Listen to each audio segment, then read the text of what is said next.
Innal hamdalillah salatan wa salaman ala Rasulillah. Bersyukur kita kepada Allah, salawat dan salam buat baginda Rasulullah sallallahu alaihi wasallam. Anak-anak Pak semuanya, kelas 3 SD, pada hari ini kita lanjutkan pelajaran kita Pendidikan Agama Islam kelas 3, pelajaran ke-12. Materi kita hari ini yaitu kisah keteladanan Nabi Ibrahim alaihissalam dan Nabi Ismail alaihissalam. Pada pertemuan pertama ini kita akan membahas tentang biografi Nabi Ibrahim alaihissalam dan Nabi Ismail alaihissalam. Mari kita saksikan materinya.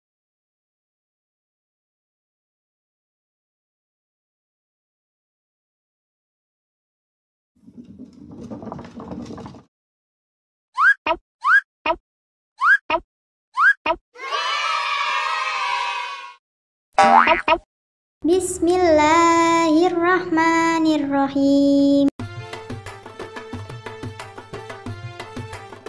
Rabbi zidni ilma warzuqni fahma. Ya Allah, tambahkanlah aku ilmu dan berikanlah aku rizki akan kepahaman. Rabbi zidni ilma warzuqni fahma. Ya Allah, tambahkanlah aku ilmu dan berikanlah aku rizki akan kepahaman.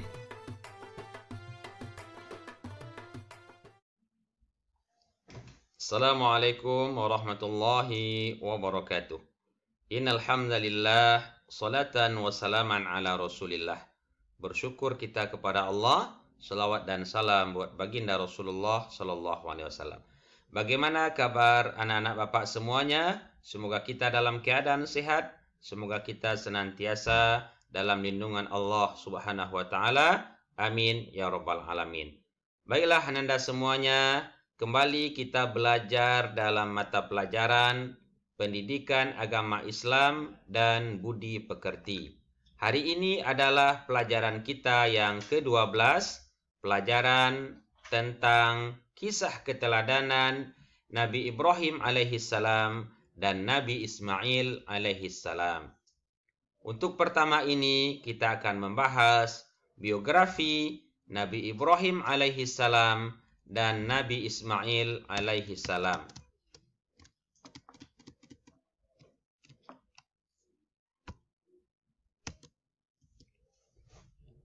Ananda semuanya, kita lihat Nabi Ibrahim alaihissalam dan Nabi Ismail alaihissalam merupakan sosok Nabi yang mesti kita contoh dan kita tauladani. Kenapa? Karena mereka memberikan contoh yang sangat baik kepada umatnya untuk menjalankan setiap perintah Allah Subhanahu wa ta'ala. Mereka menguatkan niatnya dan meneguhkan hatinya untuk menjalankan perintah-perintah Allah Subhanahu wa taala, walaupun terkadang perintah Allah tersebut adalah sebuah perintah yang sangat sulit diterima dengan akal sehat. Mari kita saksikan dan kita simak bagaimana biografi dari Nabi Ibrahim alaihissalam. Nabi Ibrahim alaihissalam dilahirkan di Babilonia. Kalau sekarang nama negaranya yaitu negara Irak. Kemudian ayah beliau bernama Azar bin Nahur. Ibunya bernama Amilah. Kala itu Babilonia dipimpin oleh seorang raja yang sangat zalim yang bernama Raja Namrud bin Kan'an bin Kus. Babilonia adalah sebuah negeri yang sangat kaya raya. Rakyatnya hidup makmur. Akan tetapi mereka tidak mengenal Allah Subhanahu wa ta'ala. Penduduk Babilonia menyembah patung berhala yang patung itu mereka buat sendiri. Kemudian Ananda semuanya, kita lihat bagaimana kehidupan Nabi Ibrahim alaihissalam. Nabi Ibrahim alaihissalam, semenjak kecil beliau dibesarkan di lingkungan yang penuh dengan kemusyrikan dan kekufuran. Ayah beliau adalah seorang pembuat patung dan penyembah berhala. Kemudian kita lihat bagaimana Nabi Ibrahim alaihissalam mencari Tuhan, mencari Allah Subhanahu wa taala. Karena Nabi Ibrahim diberikan oleh Allah Subhanahu wa taala kecerdasan akal fikiran. Kemudian dengan akal fikiran itu beliau berusaha mencari Tuhannya. Beliau saksikan tentang apa yang ada di sekitar beliau. Beliau saksikan bulan, beliau saksikan bintang dan matahari. Kemudian setelah beliau melihat bulan, bulan itu nampak bersinar. Kemudian dia katakan itu Tuhannya. Setelah tenggelam, kemudian beliau pun berpikir bahwa itu bukanlah Tuhannya. Begitu juga dengan ketika beliau melihat bintang dan matahari. Awalnya beliau berpikir bahwa itulah Tuhannya. Namun setelah bintang, bulan, dan matahari itu pun tenggelam, beliau pun berkesimpulan bahwa itu bukanlah Tuhannya. Akhirnya Allah Subhanahu wa taala membimbing Nabi Ibrahim bahwa Tuhannya adalah Allah Subhanahu wa taala. Beliaulah Allah, beliaulah Tuhan yang pantas disembah dan dipuji dan dipuja. Nah, nampak semuanya. Kemudian bagaimana Nabi Ibrahim berdakwah kepada ayahnya. Kita lihat Azar, ayah dari Nabi Ibrahim alaihissalam, tidak hanya sebagai pembuat patung, tetapi beliau juga menyembah patung. Sebelum berdakwah kepada penduduk Babilonia, Nabi Ibrahim alaihissalam harus menyadarkan dulu ayahnya. Berdakwah kepada ayahnya tidaklah mudah, karena ayahnya tetap bersekukuh dengan keyakinannya. Maka usaha Nabi Ibrahim alaihissalam sudah maksimal, namun Allah Subhanahu wa taala yang menentukan. Sebagai anak, Nabi Ibrahim alaihissalam sangat ingin menyelamatkan ayahnya. Sikap ayahnya yang menolak ajaran Allah Subhanahu wa taala tidak membuat Nabi Ibrahim alaihissalam larut dalam kesedihan. Kemudian sikapnya tetap teguh untuk menyebarkan pesan-pesan Allah Subhanahu wa taala. Kemudian Anda semuanya, raja yang ada pada waktu itu, raja yang sangat zalim, Raja Namrud. Raja Namrud memerintah dengan kejam. Semua orang harus taat, tidak boleh melawannya.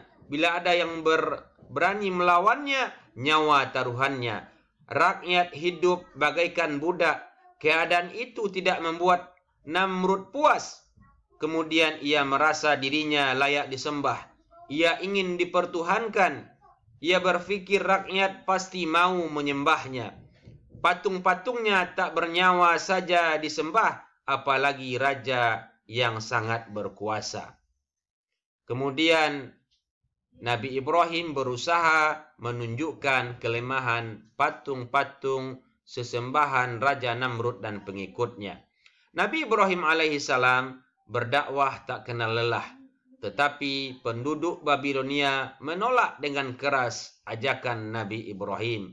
Mereka tetap pada keyakinan mereka menyembah patung-patung yang mereka buat sendiri. Namun Nabi Ibrahim alaihissalam tidak kehilangan akal. Ada rencana lain. Barangkali penduduk Babilonia memerlukan bukti. Orang-orang Babilonia mempunyai suatu tradisi, yaitu setiap tahun mereka pergi meninggalkan negerinya. Sewaktu Raja Namrud dan kaumnya meninggalkan negeri, kampung halaman mereka ditinggalkan kosong, kesempatan itu dipergunakan oleh Nabi Ibrahim alaihissalam untuk menghancurkan patung-patung Raja Namrud dan kaumnya. Dengan kapak yang telah dipersiapkan, dimulailah Nabi Ibrahim alaihissalam menghancurkan patung-patung itu satu persatu. Hanya saja satu patung yang paling besar tidak dihancurkan.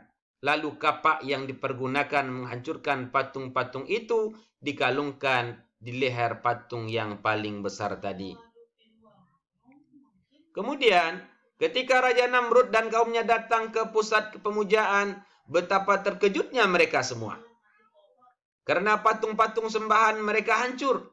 Mereka tak pelak lagi Ibrahimlah yang dituduh. Nabi Ibrahim alaihissalam akhirnya dipanggil dan diadili. Raja Namrud bertanya kepada Nabi Ibrahim alaihissalam, apakah kamu yang menghancurkan patung-patung sesembahan kami? Aku pikir barangkali berhala besar itulah yang melakukannya. Bukankah kapak yang ada di lehernya yang membuktikan perbuatannya? Kata Ibrahim. Kemudian apa kata Raja Namrud?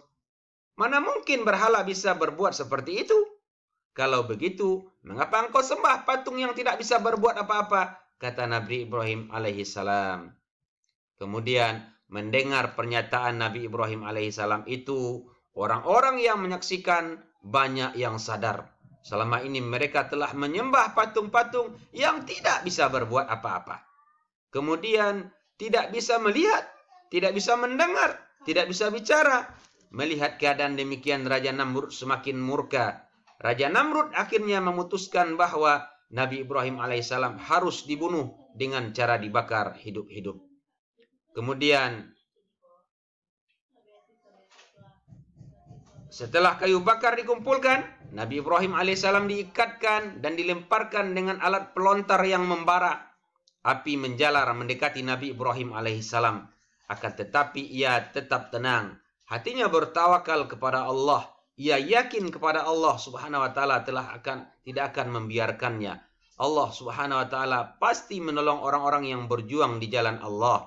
Ketika api menyala semakin besar, Raja Namrud dan pengikutnya tertawa riang. Mereka menyangka bahwa Ibrahim telah hancur menjadi abu. Akan tetapi betapa terkejutnya mereka melihat keajaiban yang tidak disangka-sangka. Setelah api padam, Nabi Ibrahim alaihissalam tiba-tiba berjalan keluar dari puing-puing pembakaran api dengan selamat tanpa luka sedikit pun. Allah Subhanahu wa taala menunjukkan kekuasaan dan kasih sayangnya kepada Nabi Ibrahim alaihissalam dan kaumnya.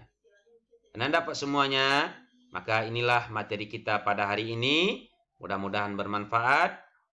Jazakallah khairan katsiran. Assalamualaikum warahmatullahi wabarakatuh.